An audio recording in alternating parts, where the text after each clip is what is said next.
മലയാള cinema ലോകത്ത് വീണ്ടും വലിയ ചർച്ചകൾക്ക് വഴിവെച്ചിരിക്കുകയാണ് നടി ശ്വേതാ മേനോന്റെ രാജി.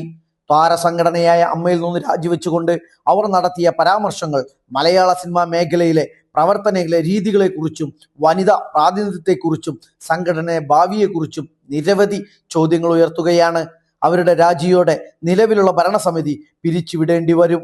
മലയാള സിനിമയിലെ പ്രമുഖ നടിമാരിൽ ഒരാളായ ശ്വേതാ മേനോൻ വർഷങ്ങളായി മലയാള സിനിമയിലെ സജീവ സാന്നിധ്യമാണ്. അതുകൊണ്ട് തന്നെ അവർ അമ്മ സംഘടനയിൽ നിന്ന് പടിയിറങ്ങുകയും സംഘടനയുടെ പ്രവർത്തനങ്ങളെ വിമർശിക്കുകയും ചെയ്യുന്നത് വലിയ വാർത്തയായി മാറിയിരിക്കുകയാണ്. അമ്മ ഭരണസമിതി തന്നെ പിരിച്ചുവിട്ടിരിക്കുകയാണ്. എന്താണ് ശ്വേതാ മേനോന്റെ ആരോപണങ്ങൾ?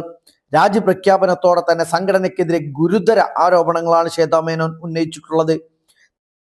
തങ്ങളെയും കമ്മിറ്റിയെയും സംഘടനയിൽ നിന്ന് പുറത്താക്കാൻ മുൻകൂട്ടി തയ്യാറാക്കിയ അജണ്ട പ്രവർത്തിച്ചിരുന്നു എന്നാണ് അവരുടെ പ്രധാന ആരോപണം. സംഘടനയുടെ ചില തീരുമാനങ്ങൾ എടുക്കുമ്പോൾ ബന്ധപ്പെട്ടവരുമായി യാതൊരു കൂടിയാലോചനയും നടന്നിരുന്നില്ല എന്നും അവർ ആരോപിച്ചു. സംഘടനയിലെ ജനാധിപത്യ രീതി ചോദ്യം ചെയ്യപ്പെടുന്ന സാഹചര്യമാണ് നിലവിലെന്നും അവർ അഭിപ്രായപ്പെട്ടു. അമ്മയെപ്പോലുള്ള വലിയ സംഘടനയിൽ എല്ലാ അംഗങ്ങളുടെയും അഭിപ്രായങ്ങൾക്ക് പ്രാധാന്യം നൽകേണ്ടതുണ്ടെന്നും എന്നാൽ യാഥാർത്ഥ്യത്തിൽ അങ്ങനെ ഒരു സാഹചര്യം ഇല്ലെന്നുമാണ് ശ്വേതയുടെ നിലപാട്. ശ്വേതാ മേനോനെ ടാർഗറ്റ് ചെയ്തുകൊണ്ടുള്ള ആരോപണങ്ങളും പ്രവർത്തനങ്ങളും നടന്നതായി അവർ പരാതി പറയുന്നുണ്ട്.